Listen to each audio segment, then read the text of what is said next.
Assalamualaikum warahmatullahi wabarakatuh. Jumpa lagi bersama saya Adi di channel Ngulik Sejarah. Dan pada video kali ini saya akan kembali lagi membacakan suatu kisah misteri. Kali ini berjudul masih tetap sama, yaitu bersekutu dengan iblis untuk membalas dendam karena cinta. Cerita kali ini masih tetap ditulis oleh Manafila ya teman-teman. Yang kali ini memasuki part yang kedua. Jadi untuk kalian yang belum menonton part yang pertama, saya sarankan untuk kalian menontonnya terlebih dahulu agar kalian mengerti keseluruhan alur ceritanya dari awal sampai akhir nanti ya teman-teman. Yuk, daripada kita lama-lama, daripada kita penasaran juga bagaimana kelanjutan ceritanya, mari kita langsung saja menuju ke kelanjutan ceritanya. Perhatikan baik-baik karena ceritanya akan segera saya mulai.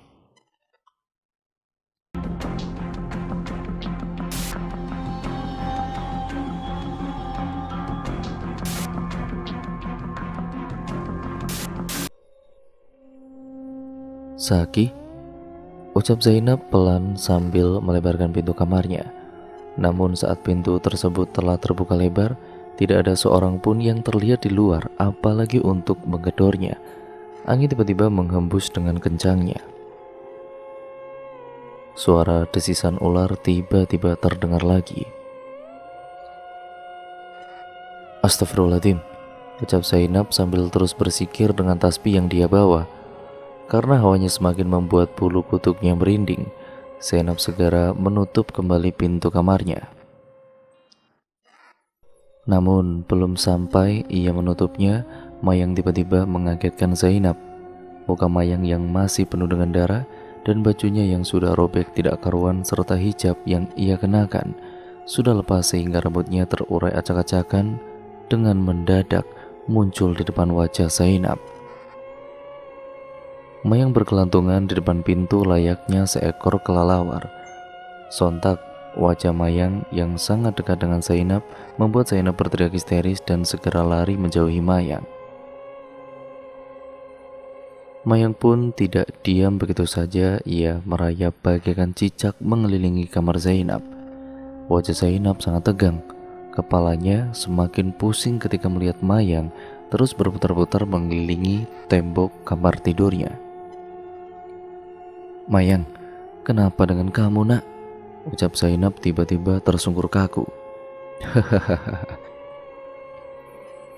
Tiba-tiba jin yang merasuki Mayang tertawa melihat Zainab yang begitu ketakutan. "Kamu takut ibu?" Taminya lagi. Suara Mayang begitu menyeramkan.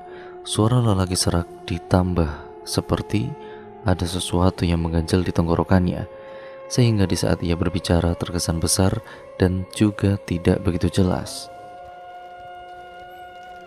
"Bagaimana kalau aku membunuhmu?" Ucapan Mayang kali ini semakin membuat Zainab ketakutan. Ia pun merangkak mundur menjauhi Mayang. Mayang pun tiba-tiba mengambil tongkat yang biasa digunakan untuk ibunya berjalan ketika kakinya sakit. Kematianmu sudah dekat," ucapnya lagi. Sambil memegang tongkat tersebut, Mayang mulai mendekati Zainab dan mengarahkan tongkat kayu tersebut ke arah tubuhnya. "Mayang, istighfar May, ingat Allah." Hahaha. Jin yang merasuki Mayang malah tertawa dengan keras. Ia sangat suka jika melihat manusia sangat ketakutan saat berhadapan dengannya. Kini Bu Zainab tersender di lemari baju, dirinya tidak dapat mundur kembali. Sementara itu, Mayang semakin dekat dengannya. Suara desisan ular dan erangan yang keras sekali keluar dari mulut Mayang memuntahkan sesuatu ke arah Bu Zainab ini, yang tidak lain adalah darah berisikan cacing dan juga nanah. Muntahan tersebut tepat mengenai wajah Zainab. "Ya Allah," ucap Zainab sangat ketakutan. Bau muntahan tersebut sangatlah busuk sekali, membuat wajah Zainab semakin pucat. "Inilah akhir dari kematianmu," ucap Mayang sambil memukul kepala Zainab dengan kayu yang ia bawa tadi. Brak! Zainab pun terpental ke arah pintu di kamarnya. Pukulan itu sangatlah kencang sekali, sehingga menyebabkan kuping Zainab berdengung dan kepalanya mengeluarkan darah segar dan kental. Napas Zainab terdengar sesak, dirinya tidak mampu lagi berdiri. Ya Allah, bantulah aku, lindungilah aku, ujar Zainab dalam hati meminta perlindungan kepada Allah. Sementara itu Mayang kembali mendekati Zainab. Kali ini dirinya tiba-tiba memecahkan kaca lemari baju dan mengambil salah satu puing kaca tersebut untuk melukai Zainab. Saat melihat itu, mata Zainab kembali melotot. Dirinya belum bisa berdiri dan hanya bisa melihat Mayang dengan posisi tubuh tengkurap. Darah dari kepala Zainab terus mengucur dengan derasnya. Kuping sebelah kanannya sudah tidak bisa mendengar lagi akibat pukulan keras tersebut. Apa kau ingin tahu siapa aku? Tanya jin yang berada di dalam tubuh Mayang tersebut. Aku adalah iblis yang telah dilukai oleh anakmu, ucapnya dengan keras. Zainab pun syok mendengar ucapan jin yang merasuki tubuh istri dari anaknya itu. Allah bersama orang-orang yang beriman, engkau pantas dilukai dan juga disakiti, wahai iblis laknatullah, teriak Zainab menentang jin tersebut. Mendengar ucapan tersebut membuat jin itu pun semakin marah. Ia kemudian dengan cepat merayap ke atas lampu dan juga meloncat dari lampu tersebut ke arah Zainab sambil memegang puing kaca yang telah ia siapkan untuk menusuk keras tubuh Zainab. Apa sekarang ada yang melindungimu, wahai ibu tua? Cepat minta perlindungan kepadanya untuk melawanku. Teriakannya sangat keras sekali sampai teriakannya tersebut menggoyangkan seisi kamar Zainab, sehingga menyebabkan semua barang-barang yang ada di dalam kamarnya itu hancur berantakan. Dengan menggunakan tubuh Mayang, jin tersebut pun kemudian melompat dan brak, puing kaca tersebut ditancapkannya. Namun Zainab dapat menghindari dari serangan tersebut karena ia menggulingkan badannya ke arah samping. Mayang kemudian menengok ke arahnya. Matanya yang penuh dendam semakin memperlihatkan wujud asli dari jin tersebut. Zainab tahu betul sepertinya jin tersebut sangat membenci keluarganya. Apa yang kau inginkan dari dia? Aku dan juga keluarga anakku, tanya Zainab dengan nada marah. Ia hanya tersenyum jahat, kemudian menarik kembali kaca yang telah tertancap di lantai kayu tersebut. Katamu apa? Jin tersebut kembali bertanya sambil berdiri dan juga menggenggam kencang kaca yang sangat tajam tersebut. Dengan wajah yang menyeramkan dan dipenuhi darah, Mayang melangkah mendekati Zainab. Yang aku mau adalah membunuhmu, ucapnya keras sambil menaikkan puing kaca tersebut menggunakan kedua tangannya layaknya ingin menancapkan tongkat di tanah. Matilah kau! Teriakan keras disertai guncangan yang begitu hebat membuat seisi kamar hancur berantakan. Allahu Akbar, Allahu Akbar. Sebelum sempat melukai Zainab, tiba-tiba azan subuh berkumandang. Jin yang ada di tubuh Mayang pun kesakitan. Melihat peristiwa tersebut membuat Zainab semakin percaya akan pertolongan Allah. Wah! Teriak jin tersebut kemudian keluar dari badan Mayang. Brak! Tubuh Mayang pun langsung terjatuh. Saat itu juga Zainab berusaha membangunkan badannya untuk menolong Mayang. Namun rasa sakit pada tubuhnya membuatnya tidak mampu untuk bangun. Badannya lemas, kepalanya bertambah pusing, ditambah lagi darah yang masih terus keluar dari kepalanya. Sementara itu, Zaki pun tiba-tiba terbangun dari tidurnya saat mendengar azan subuh. Astagfirullah, aku ketiduran. Wajahnya panik tatkala ia melihat jam menunjukkan pukul 4:30 pagi. Ia langsung berpikir tentang ibunya. Pikirannya makin tidak karuan. Lebih baik aku sholat subuh dululah sebelum kembali melanjutkan perjalanan, ucapnya dalam hati. Sebelum ia mencari masjid, tiba-tiba pemilik rumah tersebut keluar sambil membawa sajadah dan juga mukena. Weh, kamu siapa? Tanya seorang wanita tua pemilik rumah itu. Aku Zaki. Mohon maaf aku mengagetkanmu, Bu. Jawabnya. Ngapain kamu di depan rumah saya? Kayak maling aja kamu. Tanyanya lagi dengan wajah yang begitu sinis. Oh iya, sekali lagi saya minta maaf ya Bu. Saya tadi numpang berteduh karena hujan lebat. Pas saya berteduh, ya saya sampai ketiduran di kursi Ibu. Sekali lagi maaf ya Bu. Saya juga nggak enak kalau harus mengganggu Ibu dengan mengetuk pintu Ibu. Ya karena kan memang sudah malam. Ya jadi saya pikir malah nantinya saya mengganggu waktu istirahat Ibu. Jelasnya. Wanita tersebut pun tidak bertanya apapun lagi kepada Zaki. Ia terus memperlihatkan mimik wajah yang sinis kepadanya, lalu pergi meninggalkan Zaki sambil nyeloteh. Anak sekarang gak punya sopan santun. Mendengar celotehnya tersebut, semakin membuat Zaki merasa bersalah. Kemudian ia pergi dari kediaman wanita tersebut dan mencari musola terdekat untuk dia sholat subuh. Sesamanya di musola, Zaki mendengar warga setempat sedang membicarakan kematian seorang wanita. Tahu nggak, Bu Lela yang judes itu kemarin malam mati bunuh diri di danau tahu? Ucap salah seorang warga di situ. Setelah menguping pembicaraan tersebut, kemudian ia menghampiri warga di situ. Bu Lela itu yang tinggal di rumah sana ya? Tanya Zaki sambil menunjuk arah jalan menuju rumah wanita yang ia jadikan tempat berteduh semalam. Iya mas, bener mas, jawab mereka. Mati bunuh diri? Tidak mungkin ah, saya baru saja berbincang sama beliau kok tadi sebelum saya berangkat ke sini, ujar Zaki penuh keheranan. Warga setempat memperhatikan Zaki dan kembali bertanya, kamu orang mana? Saya belum pernah lihat kamu sebelumnya. Oh iya, saya Zaki pak. Jadi tadi malam saya berteduh di rumah tua di tepi jalan sana itu. Dan saat subuh tadi itu saya bertemu wanita tua juga dan dia pemilik rumah tersebut. Ya mana mungkin dia sudah mati pak. Karena baru saja saya tadi itu bertemu dengannya, jawab Zaki.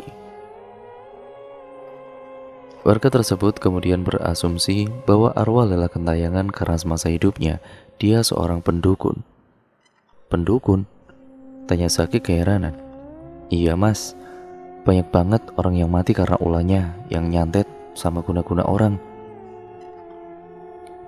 Saat warga tersebut berbicara seperti itu, kemudian Zaki bertanya kembali. Kalau dia pendukun, kenapa saya tadi bertemu dengannya dan dia membawa sajadah dan mau kena untuk sholat? Warga tersebut kemudian kembali menjawab bahwa Lela adalah pendukun munafik. Dia kerap kali melakukan ibadah sholat untuk menutup-nutupi profesinya tersebut. Setelah obrolan singkat tersebut, kemudian mereka semua masuk ke dalam musola untuk melaksanakan sembahyang subuh. Usai sholat subuh, kemudian Zaki melanjutkan perjalanannya. Jam menunjukkan pukul 5:30 pagi dan dia telah memperkirakan akan sampai ke rumah pada pukul 6:15. Sesampainya di rumah, Zaki terkejut melihat jendela rumah ibunya yang pecah, pintu rumahnya yang terbuka, dan juga pada saat ia masuk ke dalam semua keadaannya sangat kacau. Barang-barang di rumahnya hancur, bahkan sudah seperti gudang yang tidak terurus. Ibu, teriak Zaki sambil berlari dan masuk menuju kamar ibunya. Betapa terkejutnya dia tatkala melihat ibu dan juga istrinya yang terbaring tidak berdaya dengan darah yang sangat banyak sekali menyelimuti keduanya. Zaki menangis tidak henti-hentinya setelah dicek urat nadinya. Ternyata mereka berdua sudah tidak bernafas lagi. Bagaimana bisa dua orang yang ia sangat sayangi pergi begitu cepat? Saat melihat jenazah sang istri yaitu Mayang, Zaki melihat kejanggalan di mana wajah Mayang sama persis seperti Sisil. Semua bekas luka dan juga memar di wajahnya sama seperti kondisi Sisil saat itu. Setelah itu Zaki pun berasumsi bahwa yang dimaksud ibunya saat itu adalah ini.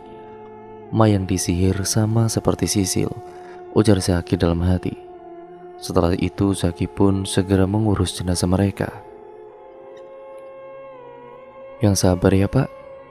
Semua warga yang datang ke kediaman Zaki turut berbelasungkawa atas kematian ibu dan juga istrinya yang tidak diduga tersebut. 1 bulan kemudian, setelah kejadian itu, Zaki seakan trauma dan dirinya bertekad tidak akan mau mengobati orang-orang lagi yang terkena gangguan jin atau sihir dan santet sekalipun. Namun kala itu Malik, teman yang sudah dianggap seperti keluarganya sendiri, kembali menghubungi Zaki. "Halo, assalamualaikum Malik. Ada apa? Tumben telepon nih?" tanyanya. "Zaki, aku mau meminta bantuanmu lagi. Kali ini sangatlah serius," ujarnya. "Bantuan apa Malik? Kalau soal meruqyah lagi, aku sudah tidak mau. Kau kan sudah tahu tentang itu." "Zaki, aku mohon sekali ini saja. Adikku David, kali ini ia mengalami gejala yang sama seperti Sisil waktu itu. Apakah kau mau membantuku? Karena kau memaksa." "Ya udahlah, baiklah." Itulah percakapan terakhir Zaki dengan Malik sebelum ia menutup teleponnya. Zaki terus berpikir, ia harus mencari cara agar dapat mengalahkan dan juga menghilangkan rasa trauma pada dirinya. "Wah!" teriak Zaki. Ia seperti masih terbayang-bayang dengan jasad Mayang dan juga ibunya yang mati secara tidak wajar akibat jin tersebut. Setelah berteriak histeris, Zaki kemudian beristighfar. Tidak mudah baginya untuk cepat melupakan rasa trauma tersebut dalam sekejap. Daripada ia terus memikirkan hal yang hanya membuatnya stres, ia pun kemudian berwudu dan melaksanakan sholat sunnah duha kala itu. "Di mana adikmu Malik?" tanya Zaki. Dia di kamar itu," tunjuknya. Zaki kemudian berjalan menuju kamar tersebut. Ia sangat keheranan karena pintu dan juga tulisan-tulisan Arab tersebut sama persis saat ia hendak meruqyah Sisil. "Ada apa? Apa kau yang menempel ini Malik?" "Ya, apa benar?" "Iya, aku yang menempelkannya. Kenapa kau melakukan ini?" Zaki kemudian terbangun dari tidurnya dengan wajah yang terlihat pucat disertai dengan nafas yang begitu sangat berat. "Mimpi apa ini?" tanyanya dalam hati. Ia teringat ia ketiduran usai mengerjakan sembahyang duha tadi. Kemudian Zaki terus beristighfar, mengagungkan nama Allah. Setelahnya ia berdiri dan mencari handphonenya. Ia menelepon Malik. "Halo, assalamualaikum Malik." "Iya, waalaikumsalam Zak. Ada apa telepon lagi?" "Sepertinya aku tidak bisa Malik. Aku tidak bisa." "Tidak bisa kenapa? Ayolah bantu sahabatmu ini. Pikiranku sedang kacau melihat adikku seperti ini Zaki. Hanya kamu yang bisa melakukannya," ujar Malik memohon. "Ya sudah, baiklah. Izinkan aku untuk menemui Adam, ustadz pendamping yang akan membantuku untuk menyelesaikan kasus ini. Aku butuh waktu 3 hari sebelum aku mengobati adikmu itu Malik." Mendengar perkataan Zaki, Malik kemudian mengiyakannya. Setelah itu Zaki bergegas membenahi semua barang-barangnya. Ia akan menemui Adam, sahabat lamanya yang sama bertugas sebagai peruqyah. Untuk sampai ke kediamannya Adam, ia harus menempuh jarak yang lumayan cukup jauh. Karena rumah Adam berada di desa Bejo, sekitar 5 jam untuk sampai ke sana jika ia menggunakan sepeda motor. Zaki pun memutar pedal gasnya dan segera pergi meninggalkan rumah ibunya yang sudah sepi dan tidak ada penghuninya sama sekali. Jam menunjukkan pukul 3 sore, ia pastikan akan sampai di desa Bejo sekitar 3 jam lagi. Kemudian Zaki berhenti sejenak di salah satu musola untuk menunggu sholat asar. Sambil menunggu sholat asar, ia pun sedikit menyenderkan tubuhnya dan berzikir kepada Allah SWT. "Kamu Ustadz Zaki?" tanya seorang lelaki yang ternyata adalah pengurus musola tersebut. Zaki pun mengangguk keheranan. Kenapa dia bisa tahu namaku? Pikirnya. "Pergi dari musola ini pembunuh," teriaknya dengan keras. Pengurus musola tersebut kemudian melemparkan sebuah koran berisi berita tentang dirinya. Seorang ustadz yang telah membunuh seorang wanita yang disinyalir terkena gangguan sihir. Setelah membaca koran tersebut, ia terkaget. Jantungnya berdegup kencang ditambah sedikit keringat keluar dari keningnya. "Berita ini salah, Pak. Saya tidak membunuh dia. Dia memang telah meninggal setelah saya mengeluarkan jin yang bersarang pada tubuhnya. Itu artinya dia meninggal karena sihir, bukan karena saya," jawab Zaki membela. "Alah, sihir apa sihir? Yang penting, kamu bukan seorang dokter yang dapat mengobati orang sembarangan. Kamu ini hanyalah seorang pembunuh berkedok ustadz. Dia patut dibunuh. Lempari dia dengan batu. Jadikan musola ini saksi bahwa kita telah membunuh musuh Allah." "Bunuh dia!" teriaknya. "Mas, bangun mas. Sudah asar mas." Allahu Akbar. Terkagetnya Zaki saat pundaknya ditepuk oleh seorang jamaah yang hendak sholat asar. "Aku ketiduran lagi ya, dan kali ini aku bermimpi buruk lagi. Ya Allah, pertanda apa ini?" ucapnya dalam hati. Setelah itu Zaki kembali mengambil wudhu untuk melaksanakan sholat asar. Usai sholat, ia duduk di luar musola sembari memakai sepatunya. "Kamu orang baru di sini?" tanya seseorang dari arah belakang Zaki. Zaki pun menoleh ke arahnya. "Oh, bukan kek. Saya hanya istirahat sejenak di sini. Ya, kebetulan perjalanan masih cukup jauh. Jadi saya sempatkan sholat asar dulu, takut nggak sempat." "Oh, memangnya kamu mau kemana?" tanya lagi lelaki tua tersebut. Rambutnya yang sudah agak memutih ditambah sorban yang meliliti lehernya dan sajadah yang diurai di pundaknya membuat terlihat seperti seorang ustadz juga. "Saya mau ke desa Bejo, kek. Ada urusan yang harus saya selesaikan di sana." "Desa Bejo? Kamu jangan ke sana." "Hah, memangnya kenapa, kek? Kamu belum tahu cerita terbaru dari desa itu ya?" "Belum," jawab Zaki penasaran. "Desa itu sekarang menjadi desa penyembah setan akibat perbuatan seorang ulama besar yang dulunya sangatlah agamis, namun setelah ia berkuasa ia mengubah segalanya." "Ulama yang maksud itu apakah Adam?" "Aku tidak tahu namanya, tapi dia masih terlihat muda.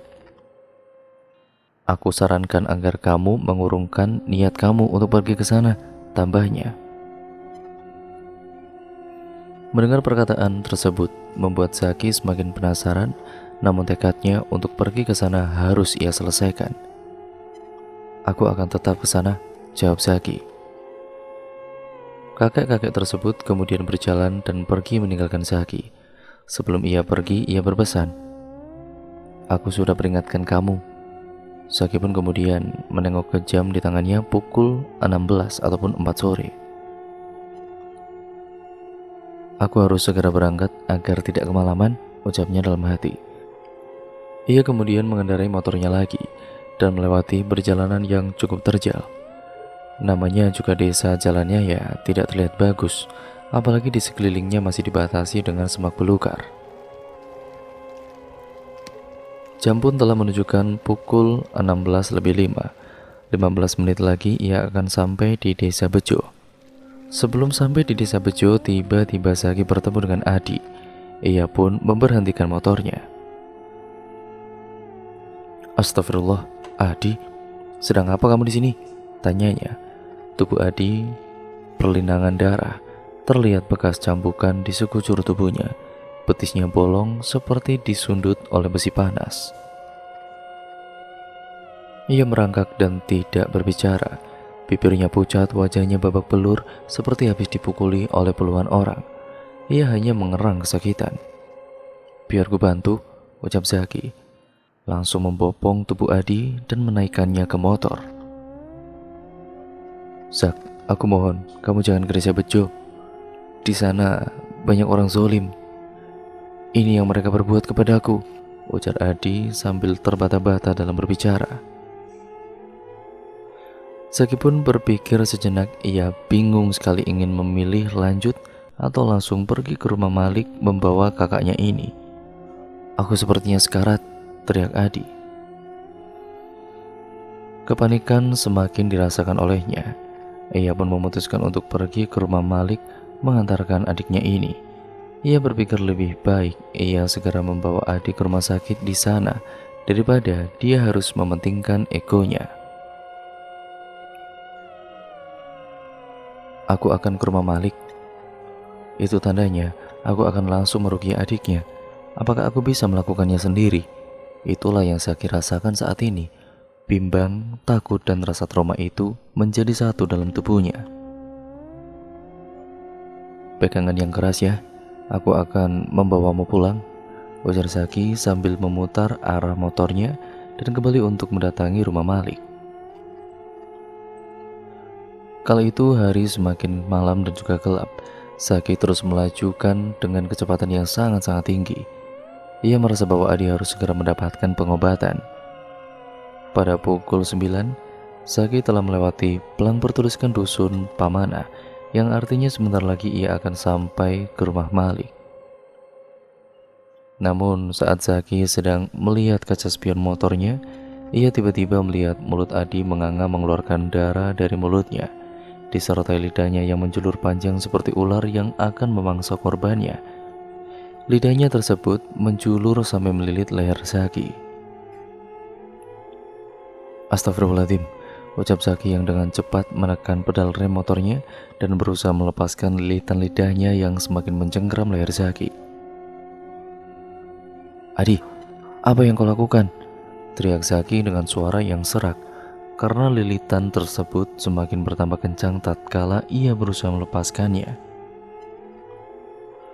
Mata Adi malah melotot dan tiba-tiba ia memuntahkan lintah dan juga kelabang dari dalam mulutnya. Dan semua itu mengenai badan Zaki. Wajah Zaki semakin panik, matanya melotot tak kala binatang-binatang tersebut merayap. Darah yang kental disertai bau busuk keluar terus-menerus dari mulutnya. Zaki terus memegang lidah Adi dan berusaha sekuat tenaga untuk melepaskannya. "Ya Allah, yang maha mendengar doa-doa hambanya, aku memohon dengan pertolonganmu, aku memohon dengan kekuatanmu, bantulah aku, jauhkanlah sihir yang sedang berusaha melukaiku, aku meminta kepadamu ya Allah." "Tiada daya dan juga upaya selainkan pertolonganmu. Allahu Akbar," ucap Zaki sambil menarik lidah Adi, dan semua atas izin Allah. Lidah Adi pun putus dan dengan cepat Zaki berlari menjauhi Adi. Astagfirullahaladzim, Zaki terus bersikir, napasnya terdengar berat. Ia sangat kelelahan akibat kejadian tersebut. Entah Zaki berlari sudah sampai sejauh mana, sampai akhirnya ia melihat rumah. Ia menghampiri rumah tersebut. "Ini kan rumah milik kakeknya Malik." "Iya, aku tahu persis. Aku dulu pernah kesini untuk menemuinya. Ini dusun Pamanah." Zaki pun langsung bergegas menelepon Malik agar ia dapat membantunya, namun tidak ada jawaban darinya. Ia terus melihat ke arah semak belukar di depannya. Walaupun ia sudah berada di teras rumah, rasa kekhawatiran tersebut menghantuinya benar-benar sangat menyeramkan. Apakah Adi mengikutiku? Saat Zaki terus-menerus melihat ke arah depan sana itu, tiba-tiba prak! Seseorang memukulnya dari arah belakang dan Zaki pun pingsan tidak sadarkan diri. Kemudian Zaki membuka matanya. Saat itu kepalanya masih terasa pusing dan begitu ngilu. Penglihatannya pun masih kabur dan tidak jelas. Ia memegang bagian belakang kepalanya. Pukulannya yang sangat keras membuat tubuhnya terasa berat.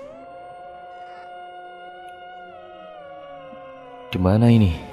ujar Zaki dalam hatinya, sambil memperhatikan setiap sudut ruangan tersebut dengan penglihatannya yang masih kabur. Setelah itu ia baru menyadari tubuhnya diikat di sebuah kursi. Badannya berusaha melepaskan ikatan tersebut, namun apa daya, Ikatan yang terlalu kencang menyulitkannya untuk bergerak. Ah, gumamnya Saki sambil berusaha memegang tali dan kemudian mengikatnya. Karena terlalu sulit, akhirnya ia berhenti. Ia mengambil napas dalam-dalam, berusaha menenangkan pikirannya saat ia terdiam di kursi. Brak! Tiba-tiba, mayat Mayang, istrinya yang masih terbungkus kain kafan yang sudah kusam itu akibat tanah merah dan juga sebagian wajahnya yang sudah dimakan rayap dan juga binatang-binatang lainnya, ternyata ada di hadapannya. Sagi pun sangat syok saat melihat mayat istrinya itu. "Woi, siapa yang melempar mayat istriku?" teriak Sagi begitu sangat keras. Ruangan tersebut begitu sangat pudar. Hanya ada lampu kuning redup di atas kepalanya yang menyinari dirinya, sementara itu di sekelilingnya sangat-sangatlah gelap.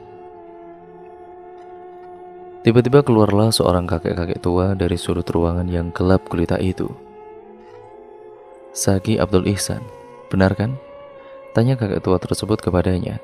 Saat itu Sagi belum melihat wajahnya, ia baru melihat sebagian janggutnya yang panjang dan sudah memutih.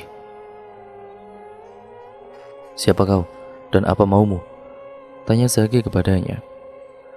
"Kenapa wajah kamu terlihat begitu takut, wahai Ustadz?"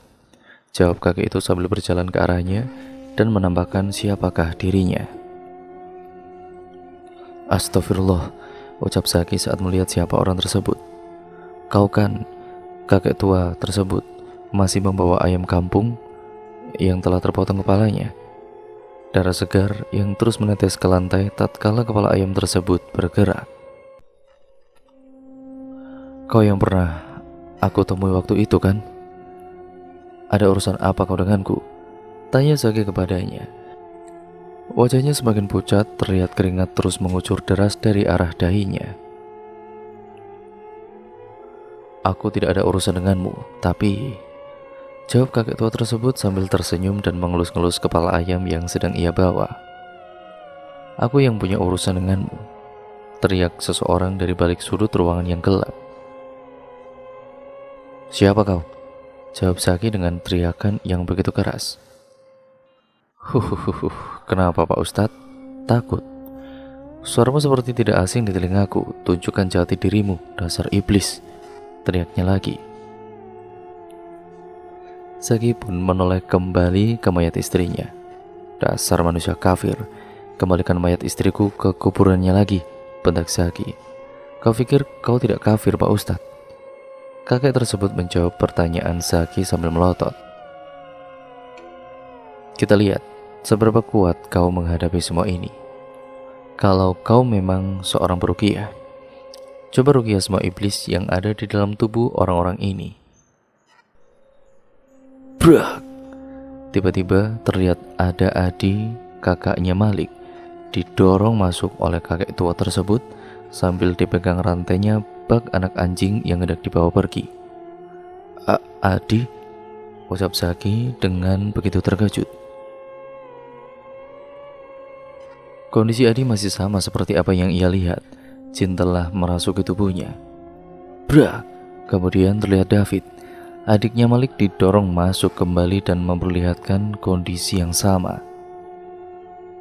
Mereka, Adi dan juga David, layaknya seperti binatang. Suaranya berdesis dan mulutnya terus menganga seakan-akan ingin menyenggram mangsanya di depannya. Saat melihat keduanya, jantung Sagi langsung berdetak begitu sangat kencang. Kakinya gemetar dan tubuhnya seakan kaku tidak bisa bergerak. "Ya Allah, tolonglah aku," ujar Sagi dalam batinnya. Kakek tua tersebut kemudian mengambil rambut Sagi. Dipotongnya rambut Sagi menggunakan gunting kecil yang sudah terlihat karatan. "Sekarang aku akan membuatmu sama seperti mereka, Sagi. Aku akan membuka gerbang iblis yang sangat kuat dan jahat untuk merasuki badan kau, Sagi. Sehingga engkau akan membuat kerusakan di bumi ini layaknya iblis. Engkau akan menjadi bagian dari mereka dan masuk neraka bersama-sama," ujar kakek-kakek tua tersebut sambil tertawa. Wajah Sagi semakin tegang tatkala ia berhasil mengambil rambutnya. "Hatimu seperti iblis, kaulah yang pantas bersamanya," teriak Zaki begitu kencang.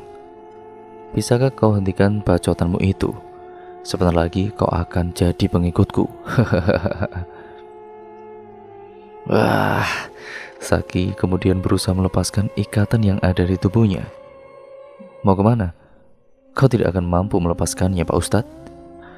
Jadi siapkan dirimu saat ini ya," ucapnya sambil pergi meninggalkan Zaki. Kemudian ia pun masuk kembali ke sudut ruangan yang gelap itu. Selang beberapa menit, kakek tua tersebut pun kembali lagi menemui Zaki. Ia segera membawa ayam kampung yang masih hidup. "Aku sudah siapkan ritualnya. Kenapa mukamu begitu tegang, wahai Ustadz Zaki? Berdoalah, semoga Tuhanmu menolongmu," tambahnya sambil tertawa begitu keras.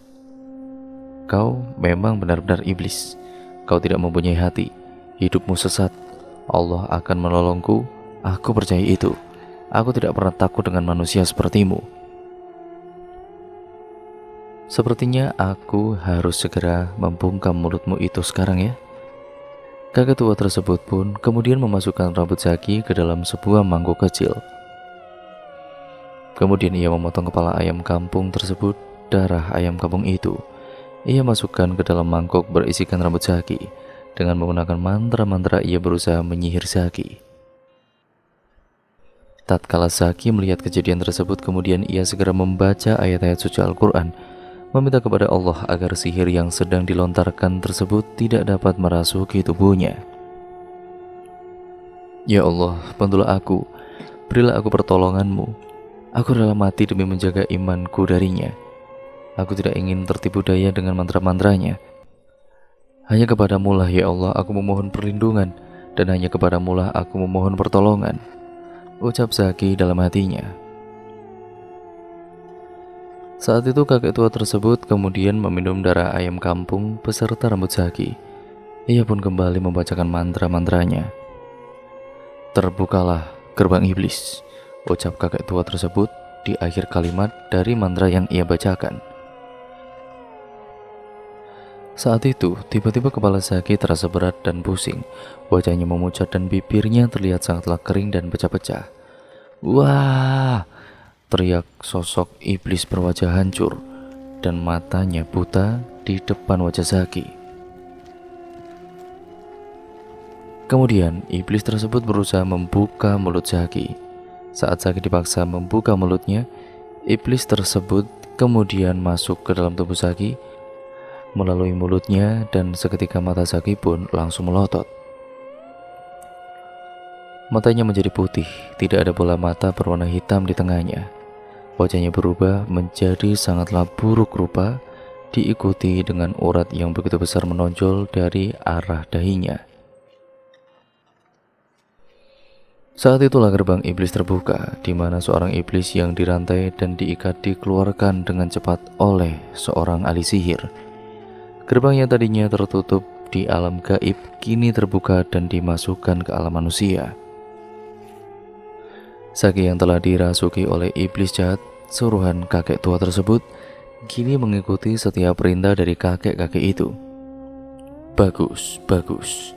Kerjamu sangat bagus, Ki Marno," ucap seorang pria yang dari tadi menonton Ki Marno dan juga Zaki dari balik sudut ruangan yang gelap.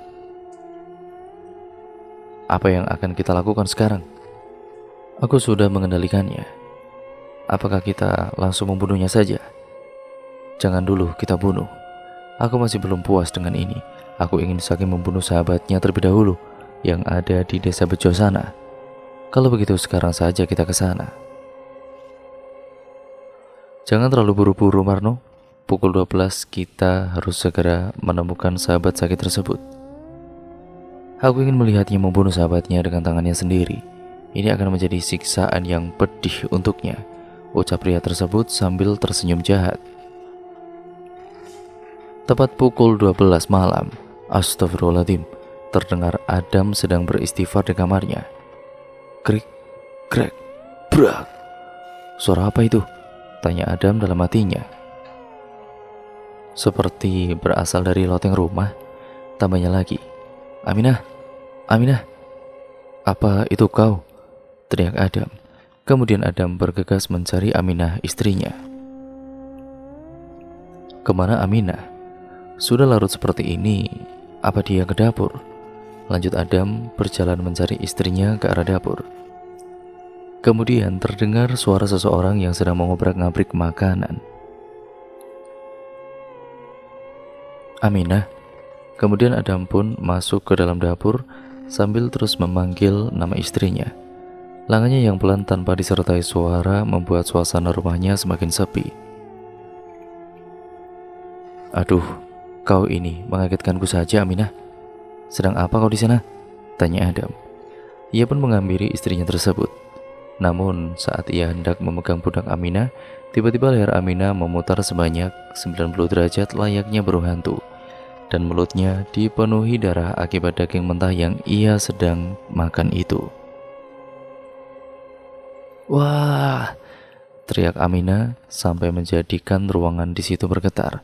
Semua panci dan juga alat-alat dapur lainnya berjatuhan. Seketika Adam pun terpental ke belakang dan menabrak tembok sebelum akhirnya jatuh ke lantai. "Ya Allah, makhluk apa itu?" ujar Adam dalam hati. Dapur yang minim akan penerangan semakin membuat Adam susah untuk melihat makhluk tersebut. Tidak mungkin jika dia istriku, tidak mungkin. Saat itu Adam pun berusaha menenangkan pikirannya. Tubuhnya masih tergeletak di lantai, jantungnya masih cukup berdetak dengan kencang. Wajahnya sedikit terlihat panik dan juga tegang. Ia berusaha mengatur napasnya.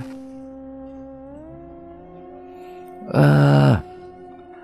Terdengar suara jeritan seorang wanita dari kamar Adam, yaitu adalah suara Aminah. Kemudian Adam pun berdiri dan berlari ke arah kamarnya. "Aminah!" teriak Adam. Saat itu ia menghampiri Aminah. Wajah Aminah terlihat begitu syok disertai goresan-goresan pisau di lengannya yang menyebabkan darah segar keluar begitu banyak dari tangannya. "Kamu kenapa, Aminah? Apa yang kau lihat?" tanya Adam, sang suami. "Aku melihat wajah Ustadz Zaki, tapi wajahnya sangat menyeramkan. Dia sepertinya bukan Ustadz Zaki. Saat aku menghampiri dia berusaha melukaiku. Itu sangat mengerikan, Adam," ujar Aminah sambil menangis dan sekujur badannya terlihat bergemetar. Apa ini ada hubungannya dengan kematian ibu dan juga istrinya, pikir Adam. Dan cerita pun akhirnya berlanjut lagi ke part yang selanjutnya ya teman-teman, yaitu part yang terakhir dari keseluruhan alur ceritanya nanti. Jadi tetap stay tune terus di channel ini dan jangan lupa like, comment, dan share sebanyak-banyaknya. Dan jangan lupa pula untuk kalian klik tombol subscribe dan nyalakan tombol lonceng notifikasinya agar kalian tidak ketinggalan video terbaru selanjutnya dari channel ini. Sekian teman-teman, video ini saya akhiri. Jangan lupa untuk tetap stay tune terus di sini karena kelanjutan ceritanya akan saya bacakan segera ya teman-teman. Jadi tunggu terus kelanjutan ceritanya dan juga cerita-cerita menarik lainnya dari channel ini. Sekian video ini saya akhiri, kurang lebihnya mohon maaf apabila banyak salah kata ataupun artikulasi saya mungkin kurang jelas ataupun mungkin pembawaan saya terlalu cepat atau terlalu lambat. Saya mohon maaf yang sebesar-besarnya. Akhir kata, wassalamualaikum warahmatullahi wabarakatuh.